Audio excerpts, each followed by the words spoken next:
Hello everyone, welcome to easyexamnotes.com and in Python programming. अब तक हम डिस्कस कर चुके हैं इन टॉपिक्स को।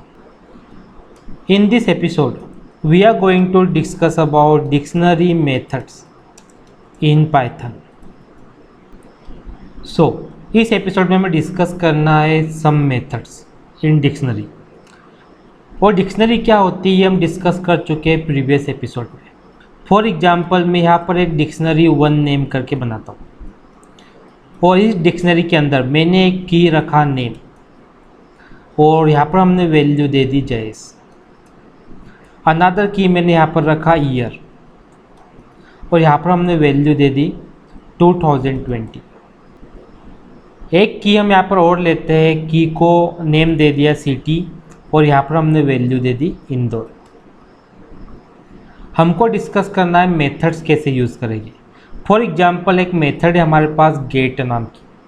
हमें ये पता करना है कि जो की है नेम उस की के अंदर कौन सी वैल्यू है। लेकिन गेट मेथड को यूज़ करने का तरीका क्या है कि जो भी डिक्शनरी है उसके साथ में डॉट ऑपरेटर करके इस मेथड को कॉल करना है और जो भी आउटपुट इस मेथड का आएगा उस आउटपुट को हम स्टोर कर लेते हैं ए नाम के वेरिएबल के अंदर और ए को मैं यहाँ पर प्रिंट कर देता हूँ। इस प्रोग्राम को सेव करके आउटपुट चेक कर लेते हैं। इस प्रोग्राम को मैं सेव कर रहा हूँ डी ड्राइव में easyexamnotes.py के नेम से। सो यदि हम देखें मैं आउटपुट क्या मिल रहा है जयेश। सो ये यूज़ है गेट मेथड का। अब नेक्स्ट है पॉप मेथड। यदि हम नेम पे देखें तो पॉप मेथड के नेम से हमको मालूम पड़ रहा है कि हम समथिंग रिमूव करने वाले हैं यहाँ से। लेकिन पॉप मेथड को यूज़ करने का तरीका क्या है कि जो भी डिक्शनरी का नेम है डॉट ऑपरेटर लगा के इस मेथड को कॉल करना पड़ेगा। अब यदि हमको यहाँ से रिमूव करना है नेम की को तो नेम की को मैंने यहाँ पे पैरामीटर में पास कर दिया। अब यदि हम इस डिक्शनरी को प्रिंट करेंगे तो हमको मालूम पड़ेगा कि नेम यहाँ से रिमूव हो चुका है। सो नेम यहाँ से रिमूव हो गया है, सिटी और ईयर की यहाँ पे ओनली।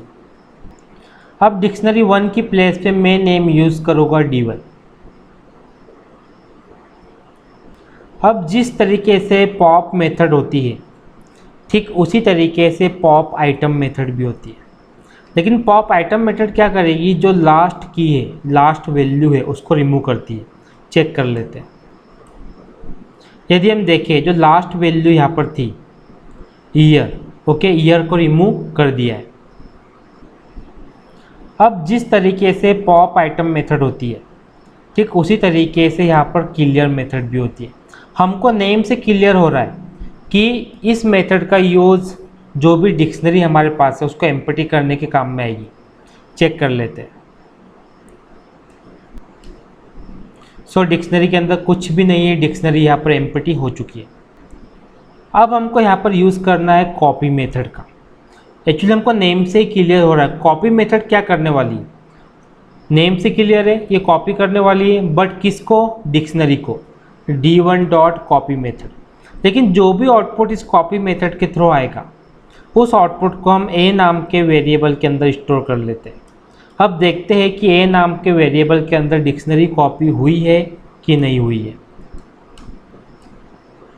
तो डिक्शनरी ए नाम के वेरिएबल में कॉपी हो गई है।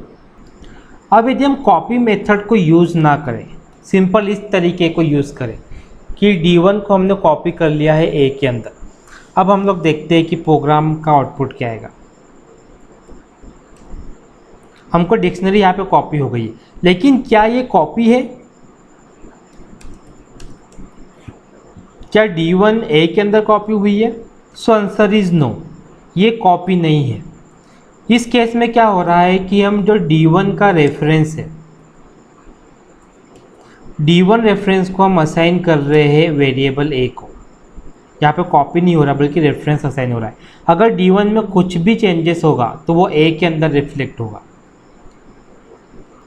सो कॉपी करने के लिए हम किसका यूज़ करेंगे, कॉपी मेथड का। या फिर वन मोर मेथड है, उस मेथड का नेम है डिक्स। और डिक के अंदर हमको पास करना है उस डिक्शनरी को जिसको कॉपी करके स्टोर करना है ए के पास। इस मेथड का भी हम लोग कॉपी के लिए यूज़ कर सकते हैं। अब हम लोग यूज़ करने वाले हैं वैल्यूज़ मेथड का। एक्चुअली हमको नेम से क्लियर है, it will return values of dictionary D1। लेकिन यूज़ करने का तरीका क्या है कि हमको आगे डिक्शनरी का नेम देना है, देन डॉट ऑपरेटर यूज़ करना है। साथ ही जो भी रिजल्ट यहाँ पर आने वाला है ओके इस मेथड के थ्रू, उसको हम स्टोर कर लेते हैं वेरिएबल ए के अंदर और ए को यहाँ पर प्रिंट कर देते हैं। यदि हम देखें तो वैल्यूज़ क्या है हमारे पास, जयेश, इंदौर एंड 2020। अब जिस तरह से वैल्यूज़ मेथड होती है ठीक वैसे ही होती है कीज़ मेथड। कीज़ मेथड क्या करेगी, D1 की कीज़ को रिटर्न करेगी। तो जितनी भी कीज़ है डिक्शनरी के अंदर वो यहाँ पर रिटर्न होके आ गई है। अब हमको यूज़ करना है फ्रॉम कीज़ मेथड का। कीज़ मेथड का यूज़ हम करके देख चुके हैं। Now we are going to use from keys method. Actually from keys method का यूज़ होता है टू क्रिएट डिक्शनरी। अब किस तरह से हम देखते हैं, फॉर एग्जांपल मान लीजिए कि हमारे पास में एक टपल है, उसको मैंने नेम दे दिया टपल 1।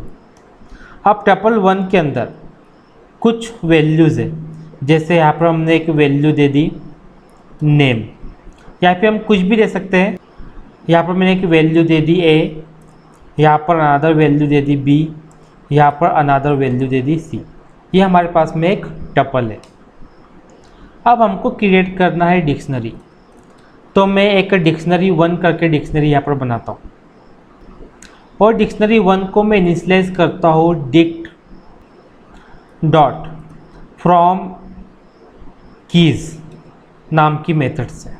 और फ्रॉम कीज़ नाम की मेथड के अंदर हमने पास कर दिया टपल 1,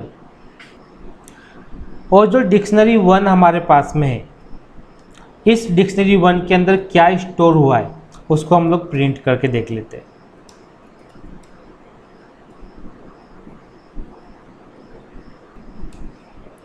देखें तो हमको आउटपुट कुछ इस तरह से मिल रहा है। एक डिक्शनरी हमारे सामने बन के रेडी है ओके।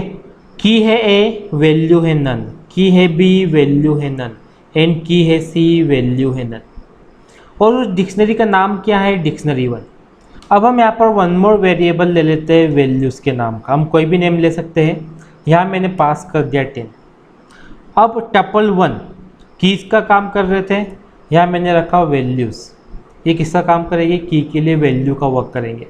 आउटपुट चेक कर लेते हैं